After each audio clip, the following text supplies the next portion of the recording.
बिस्मिल्लाहिर्रहमानिर्रहीम। नूर हिदायत दीनी तालीम चैनल की तरफ से आप सब नाज़रीन को अस्सलामु अलैकुम वरहमतुल्लाहि वबरकातुहू।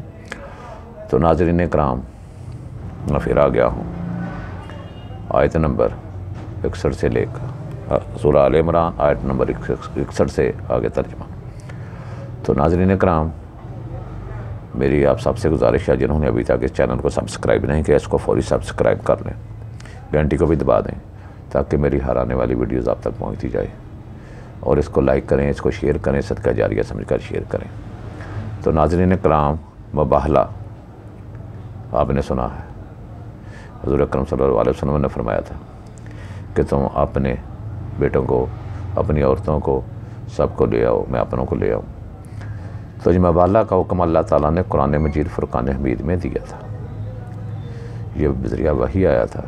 तो आज इसी आयत से ही, जो सबसे पहली आयत है, आयत नंबर 61 सूरत आल इमरान पारा नंबर 3, इसी में ही ये सब कुछ आया है। तो आइए हम देखते हैं कि अल्लाह ताला क्या फरमा रहे हैं। औज़ु बिल्लाहि मिनश शैतानिर रजीम, बिस्मिल्लाहिर्रहमानिर्रहीम। आपके पास इल्म आ जाने के बाद जो शख्स ईसा अलैहिस्सलाम के मामले में आपसे झगड़ा करे, तो आप फरमा दें कि आ जाओ, हम मिलकर अपने बेटों को और तुम्हारे बेटों को, और अपनी औरतों को और तुम्हारी औरतों को, और अपने आप को भी और तुम्हें भी एक जगह पर बुला लेते हैं। फिर हम मुबाहला यानी गड़गड़ा कर दुआ करते हैं और झूठों पर अल्लाह की लानत भेजते हैं। बेशक यही सच्चा बयान है, और कोई भी अल्लाह के सिवा अल्लाह की इबादत नहीं, और बेशक अल्लाह ही तो बड़ा गालिब हिकमत वाला है। फिर अगर वो लोग रूगर्दानी करें तो यकीनन अल्लाह फसाद करने वालों को खूब जानता है।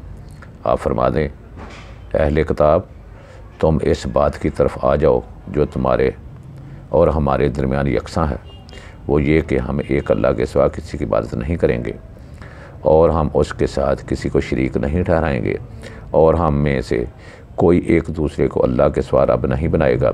फिर अगर वो रूगर्दानी करें तो कह दो और गवाह हो जाओ कि हम तो अल्लाह के ताबिया फरमान मुसलमान हैं।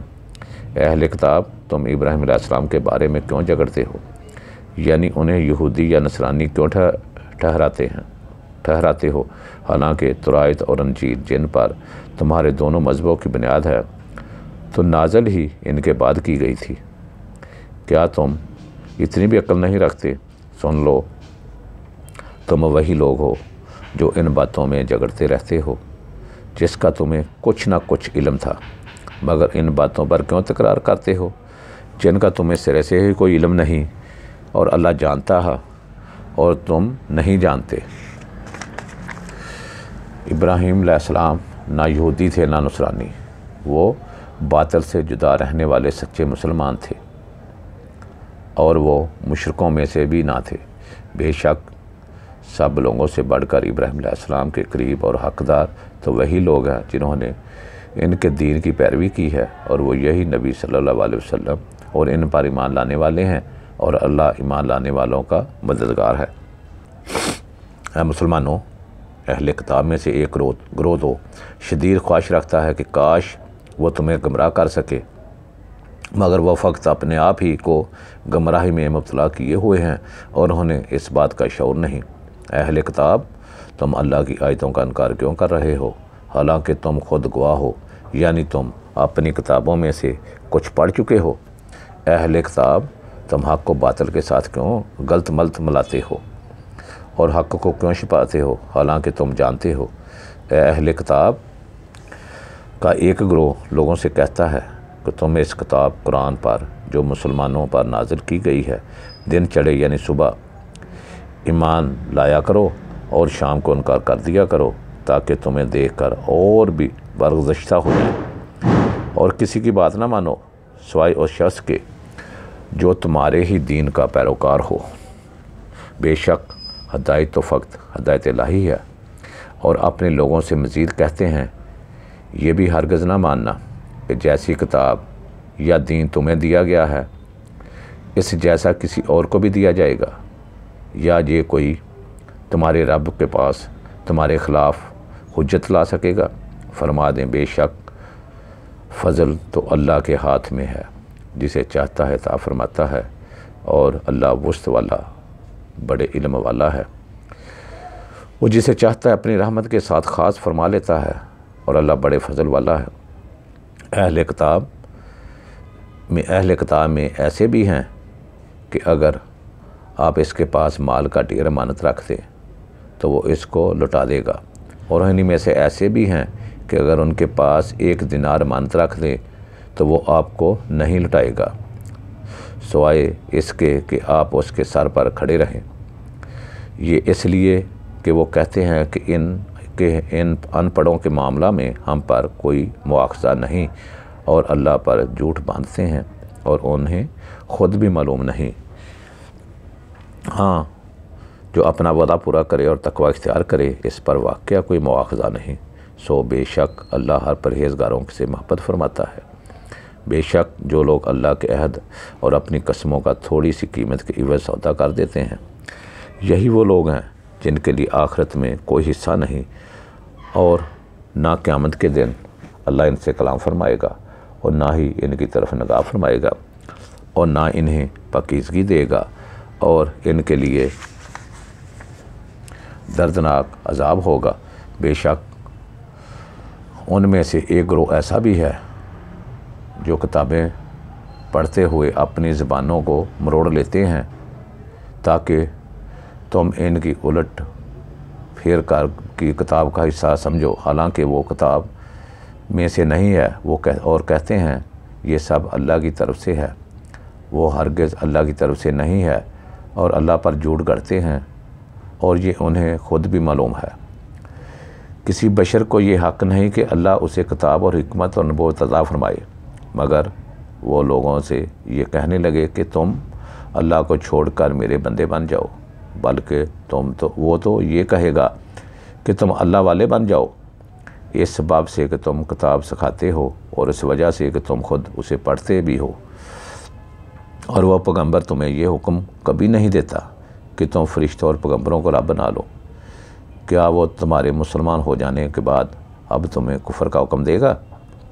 और ए महबूब सल्लल्लाहु अलैहि वसल्लम, वो वक़्त याद करें जब अल्लाह ने अंबिया से पुख्ता अहद लिया कि जब मैं तुम्हें किताब और हिकमत अता कर दूँ, फिर तुम्हारे पास वो सब पर अज़मत वाला रसूल सल्लल्लाहु अलैहि वसल्लम तशरीफ़ लाए, जो इन किताबों की तस्दीक फरमाने वाला हो, और तुम्हारे साथ होंगी, तो ज़रूर बिलज़रूर इन पर ईमान लाओगे, और ज़रूर बिलज़रूर इनकी मदद करोगे।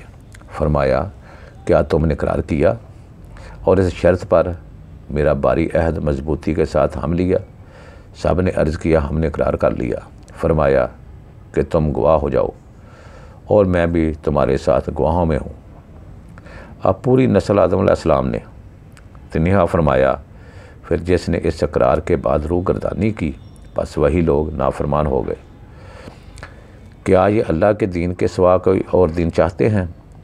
और जो कोई भी आसमानों और ज़मीन में है, उससे खुशी से या लाचारी से बहरहाल इसी की फर्मा बरदारी इख्तियार की है, और सब इसी की तरफ लौटाए जाएंगे। आप फरमाएँ, हम अल्लाह पर ईमान लाए हैं, और जो कुछ हम पर उतारा गया है, और जो कुछ इब्राहीम अलैहिस्सलाम और इस्माईल अलैहिस्सलाम और इसहाक़ अलैहिस्सलाम और याकूब अलैहिस्सलाम और इनकी औलाद पर उतारा गया है, और जो कुछ मूसा अलैहिस्सलाम और ईसा अलैहिस्सलाम और जुमला अंबिया अलैहिस्सलाम को इनके रब की तरफ से अता किया गया है, सब पर ईमान लाते हैं। हम इनमें से किसी पर भी ईमान में फ़र्क नहीं करते, और हम इसी के ताबिया फरमान हैं। और जो कोई इस्लाम के सिवा किसी और दीन को चाहेगा तो वो इससे हरगिज़ कबूल नहीं किया जाएगा, और वो आखिरत में नुकसान उठाने वालों में से होगा। अल्लाह उन लोगों को क्यों कर हिदायत फरमाए जो ईमान लाने के बाद काफिर हो गए, हालांकि वो इस अमर की गवाही दे चुके हैं कि रसूलुल्लाह सल्लल्लाहु अलैहि वसल्लम सच्चा रसूल है, और इनके पास वाज़िया निशानियाँ भी आ चुकी हैं, और अल्लाह ज़ालिम कौम को हिदायत नहीं फरमाता। ऐसे लोगों की सज़ा ये है कि इन पर अल्लाह की और फरिश्तों की और तमाम इंसानों की लानत पड़ती है, और इस फटकार पर हमेशा गिरफ़्तार रहेंगे, और इनसे इस अज़ाब में कमी नहीं की जाएगी। और ना इन्हें मोहलत दी जाएगी, सिवाय उन लोगों के जिन्होंने इसके बाद तौबा कर ली और अपनी इस्लाह कर ली, तो बेशक अल्लाह बड़ा बख्शने वाला मेहरबान है। बेशक जिन लोगों ने अपने ईमान के बाद कुफ्र किया फिर वो कुफ्र में बढ़ते गए, इनकी तौबा हरगिज़ कबूल नहीं की जाएगी और वही लोग गुमराह हैं। बेशक जो लोग काफिर हुए और हालत कुफ्र में ही मर गए, सो उनमें से कोई शख्स अगर ज़मीन पर सोना भी अपनी निजात के लिए मुआवजा में देना चाहे तो इससे हरगिज़ कबूल नहीं किया जाएगा। इन्हीं लोगों के लिए दर्दनाक अज़ाब है और इनका कोई मददगार नहीं हो सकेगा। तो नाज़रीन इकराम, अब हमारा तीसरा सिपारा अल्लाह ताला के रहमत फ़ज़ल से इख्तिताम पज़ीर हुआ है। इसके बाद अब हम चौथे सिपारे का आगाज़ करेंगे आइंदा वीडियोज़ में। तो इसके साथ ही मेरी आपसे गुजारिश है इसको शुरू से आखिर तक ज़रूर सुना करें। इसके साथ ही मैं आपसे इजाज़त चाहता हूँ। अस्सलामु अलैकुम व आखिर दीवाना अल्हम्दुलिल्लाहि रब्बिल आलमीन। जज़ाक